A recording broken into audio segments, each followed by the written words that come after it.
What's up, everyone? Aaron Nagler here with Cheesehead TV, coming to you live on YouTube. That's right, all of our chats going forward will be here on this here platform. So I hope you found us, first of all, and I hope you've recovered from yet another demoralizing loss by the Packers to the Detroit Lions. The offense, once again, looking disjointed, to say the least, especially early on. And Mason Crosby picking a really bad day to have a career-like meltdown. The Packers got to get back at it. They've got an extra day this week playing on Monday Night Football against the San Francisco 49ers to get to lick their wounds an extra day. Mike McCarthy already saying earlier this afternoon that they will not practice on Wednesday. They will spend that day doing extra classroom work and hit the practice field on Thursday. And I see a bunch of people already jumping in the comments. Hello to everybody. Matt, Brett, good to see you guys. What do we got over here? Mike McCarthy is trying to get fired to collect unemployment. I don't think that's the case. I do think that this is a put up or shut up year. We've discussed it here many times. He has got to get this team playing better, first of all, and then making a decent sized run into the postseason. I think anything short than at least knocking on the door of the Super Bowl will probably spell change in Green Bay. Packerman in the house. No, Nick, no Packerman here today. He is safe, tucked away, I believe, in Corey's abode. I'm sorry for the wanton destruction I laid on him during the game. Thoughts and prayers for Aaron Jones. I don't know if you saw, but Aaron Jones chiming in on the old Twitter. Earlier this afternoon, I put up a clip of him breaking tackles and making a 2 or 3 yard, what looked like a 2 or 3 yard gain into an 8 yard gain. And someone responded to that tweet with something about pass protection and Jamal Williams, etc. And Aaron himself chimed in with a retort that the Lions only pressured 2 times in the entire game yesterday. I think Aaron Jones is pretty sick of hearing that he's not good in pass protection and that's why he's not playing. Because one, I think he's improved in pass pro. The limited amount we've gotten to see him in pass protection this year, and this, including back, training camp in the summer, would suggest that he's improved in that area, and I think he'd like to show that on the field. But this is what happens when teams are losing and frustration sets in. Guys can get frustrated. That's completely understandable. We saw it with Aaron Rodgers last week. But I did find it interesting that he chose to chime in on that. Ultimately, this will come down to what Rodgers thinks moving forward on McCarthy or not so much. I don't think, only one man holds McCarthy's fate in his hands, and that's Mark Murphy. Now, obviously, he is going to take into consideration whatever Aaron Rodgers might have to say. I don't think Rodgers is going to lobby for anything.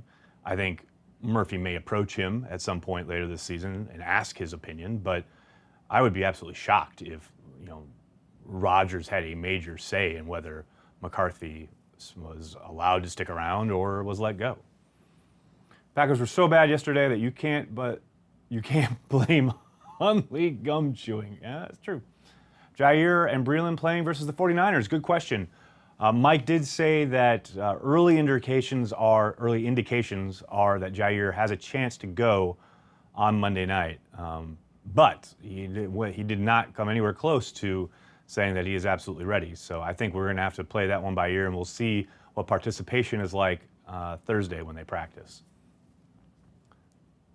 Feels like an Andy Reid situation. I could not agree more. I've been kind of mentioning that, referencing that the last, couple months or so. These questions have popped up time and again. And, there's that great Bill Walsh quote. He talks about, the shelf life of an NFL head coach being roughly 10 years, and Mike McCarthy is clearly past that.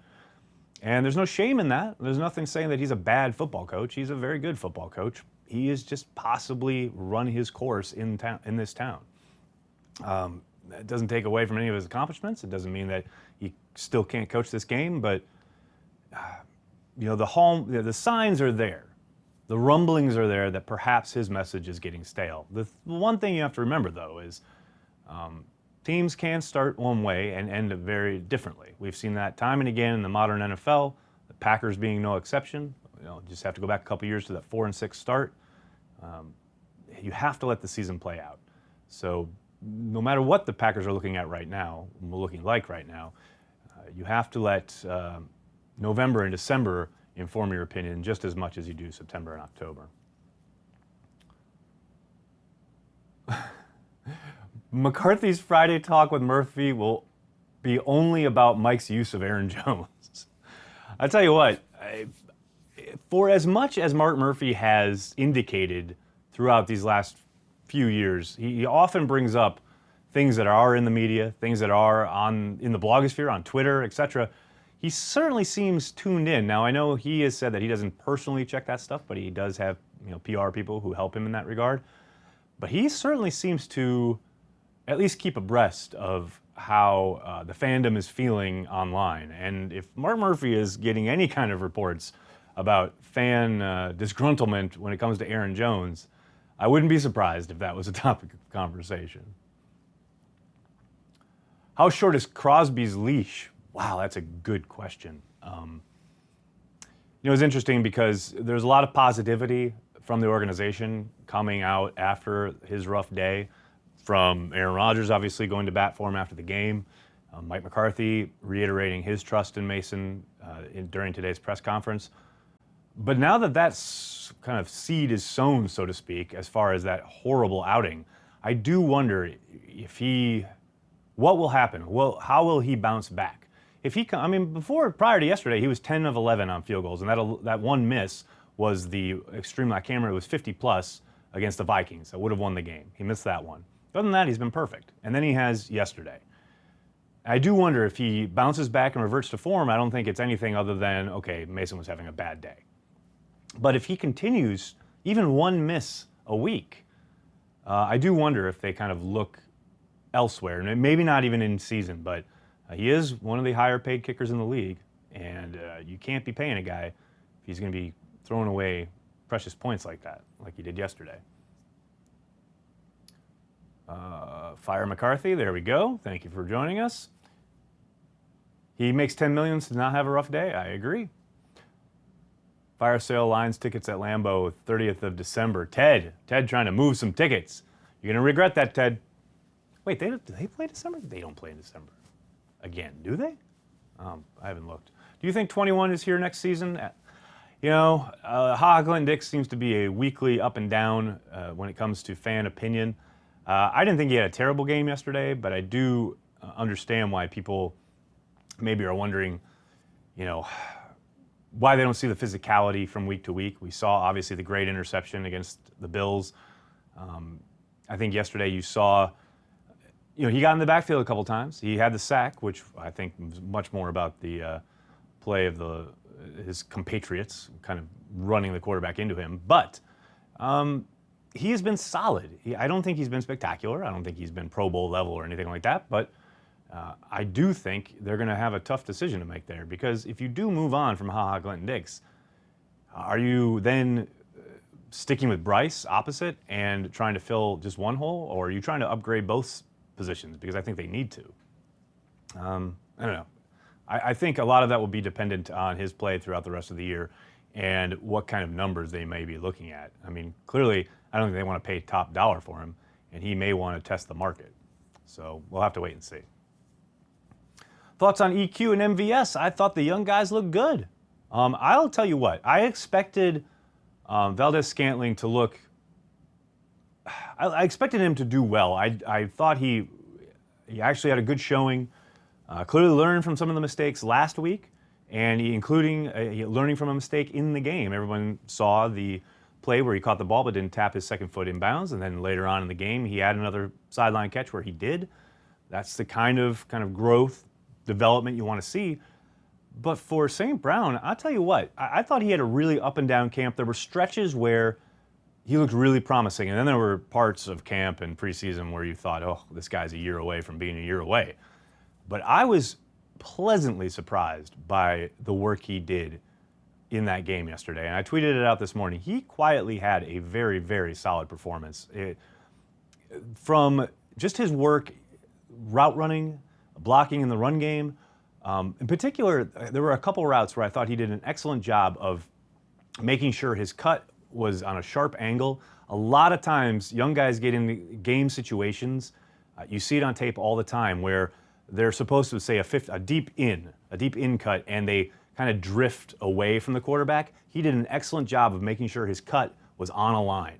so that he was exactly where Rodgers was going to expect him to be. And there was one particular, I think it was a 3rd and 16, a 3rd and long, or no, sorry, it was a 2nd and 16, where he got an 18-yard gain, an excellent route, and that's the kind of stuff that is going to get him more opportunities. I do think overall both of them were, exactly what you want for guys who have now, they pretty much sat for this first part of the season. Injuries have struck, and now you need them to produce, and they did. Hopefully they can use that to build upon, but it's certainly a promising beginning for both of those young guys. Oh, is Breeland's injury still from last spring or a new injury? No, Breeland's injury from last spring was a foot injury. It was an infection that happened, kind of a freak accident. This was a hamstring injury that happened in practice, supposedly, or we would assume it happened in practice unless it happened away from the facility. Nobody has said, but you have to assume that it happened in practice last Wednesday because he wasn't on the injury report Wednesday afternoon, and then Thursday he popped up. Bunch of Pack fans stressing and worried. Only week 5. We have Aaron Rodgers. In our Super Bowl year, we were 10-6 with back-to-back L's in overtime. That is correct. That is all very true. And it's why I always say you have to let things play out. And I know that's frustrating, week to week and even hour to hour media cycle that we find ourselves in these days. People, you're only reacting to the latest game, and the latest game was obviously not pretty. Heck, even the last 2 games haven't been pretty. One was a win and one was a loss. And I understand the desire to push fast forward, so to speak, and declare the season lost and et cetera, et cetera. But you absolutely have to let it play out. I can show you tons and tons of articles from 2010 after that Detroit loss, calling for Mike McCarthy's firing, saying that he was never going to get this team over the hump, et cetera, et cetera. And then they went on to win the Super Bowl. And I'm not saying this team is going to turn it all around and magically go on a run and win the championship sitting here today in October. But I am telling you that what we've seen through these first 5 games is one version of the Green Bay Packers of 2018. I expect this team to develop and become something very different down the road. But they have to do it. It's one thing to say, okay, we're going to get this turned around, and then it never gets turned around, and you're continually saying it all year. But history would suggest that that's what these Mike McCarthy teams tend to do. This season hasn't been pretty. Yeah, you're telling me. If everyone gets healthy and this team starts clicking as a whole, the team is going to be dangerous. Ben, I agree for the most part, but a lot comes down to minimizing their mistakes, and that has been, that doesn't have much to do with injuries. That has to do with being on the same page and just dialed in. Focus. I mean, there's a lot of careless mistakes out there, and that's not just from the penalty standpoint, not just from the shooting yourselves in the foot with false starts, illegal motions, etc., but things like Aaron Rodgers and that fumble, that first fumble yesterday. That's an inexcusable error. And Mike McCarthy pointed it out this morning. Their turnover differential, I think they're sitting at -1 at the moment, and that's a tough way to live. Yesterday, they gave the ball away way too many times, gave away 10 points, and then missed all their kicks. These are all self-inflicted things that they have got to start to turn around. That's the funny thing. Everyone talks about when they were 4-6 and then ran the table. The biggest thing that changed, you can talk about Jared Cook, you can talk about the emergence of Ty Montgomery that year, etc. But the biggest thing that changed was the turnover differential. They got it turned around. They got into the plus. They got into the plus almost double digits at one point, I think. And that made all the difference. And throughout Mike McCarthy's tenure in Green Bay, his teams have been built upon winning turnover differential. When they start doing that, the games will start turning around. But that means they have to stop shooting themselves in the foot, and they have to execute. Plain and simple. Why are there Supreme Court nomination things in the chat here? Does Mercedes Lewis get any snaps? I haven't seen him. He got roughly, I believe it was 12% of the snaps yesterday. Actually, the clip I put up on Twitter this morning with Aaron Jones, he's the tight end on that side. Check it out. Kevin King had a bad game. He had a disappointing game, I'd say. I wouldn't call it bad. I've seen bad games from corners. I do think it's interesting that both times he got beat inside for those touchdowns, You wonder, is he expecting inside help there? Is he thinking there's supposed to be a safety?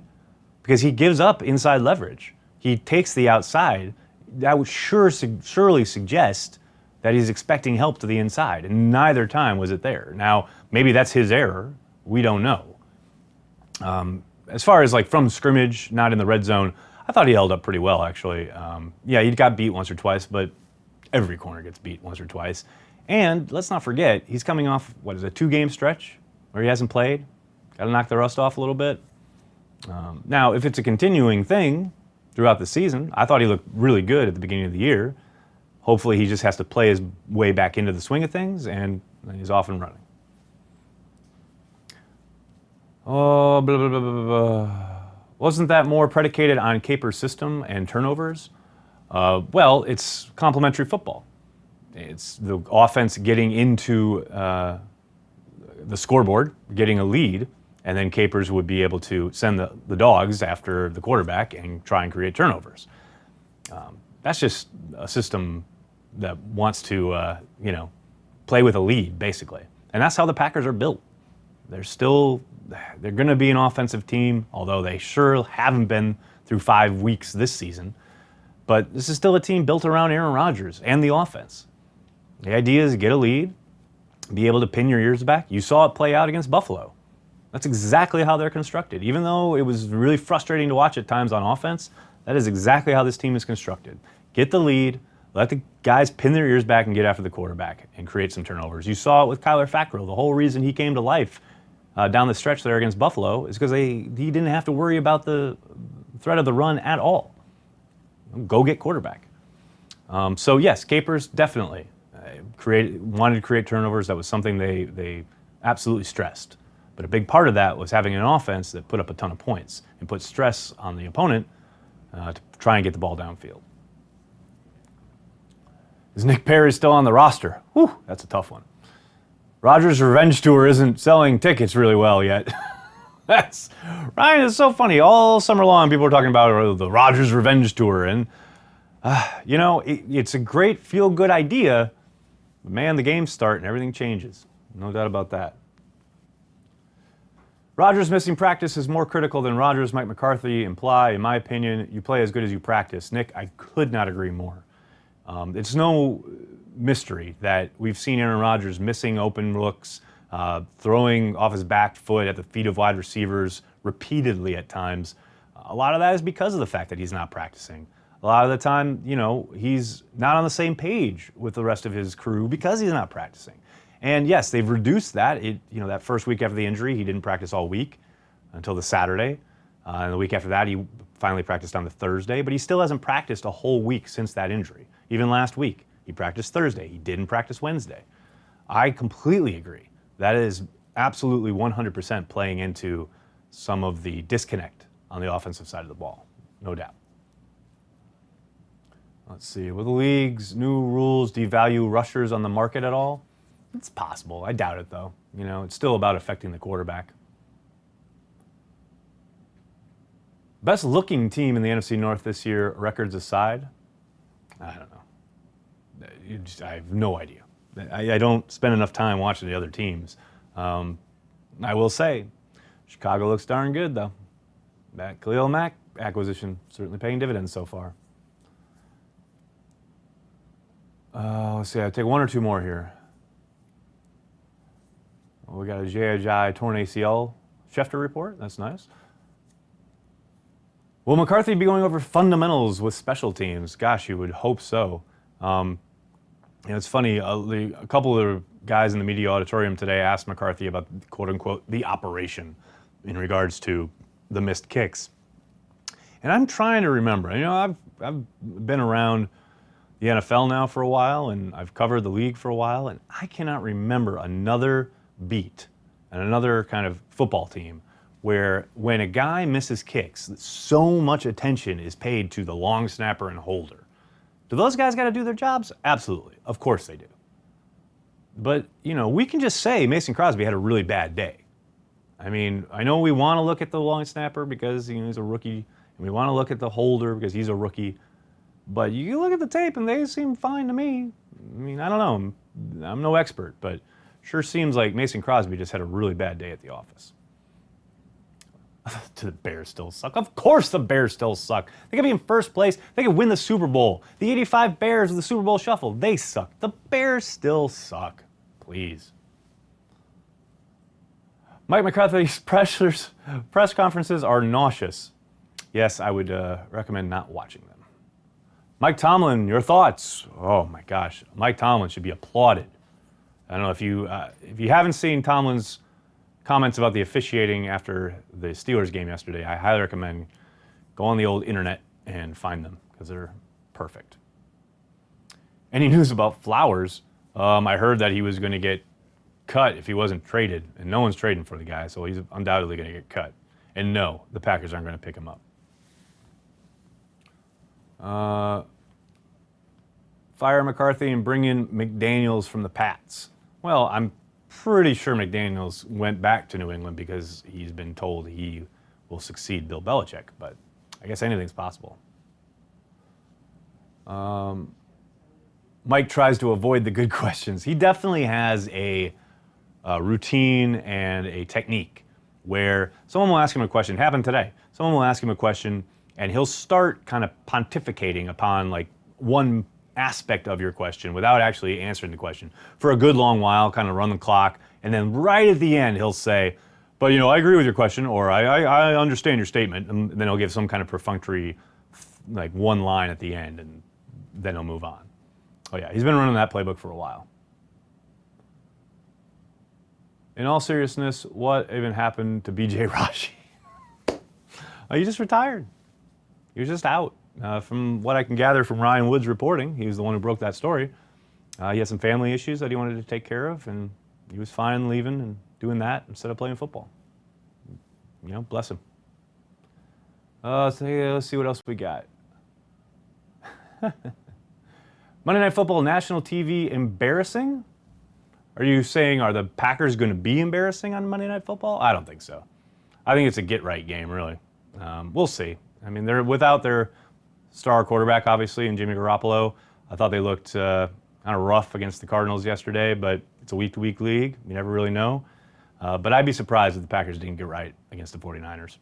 All right, everybody, I'm going to have to jump. Thank you so much for all the questions. I'm sorry if I couldn't get to yours. They are plentiful, and they come rather fast. But thanks for joining us here on YouTube. We'll be live every day, Monday, Tuesday, Thursday, and Friday during the season. Obviously, on Wednesday, we'll still have Packer Transplants. Make sure you check that out. Speaking of transplants, Tom Grossi, he's a Packer vlogger extraordinaire, YouTube sensation. He'll be joining us, so Grossi Posse in the house, in this very studio. Make sure you check that out Wednesday. Hey, you're here on YouTube. Subscribe to our YouTube channel, for God's sakes. Thanks a lot, everyone. I'll talk to you tomorrow.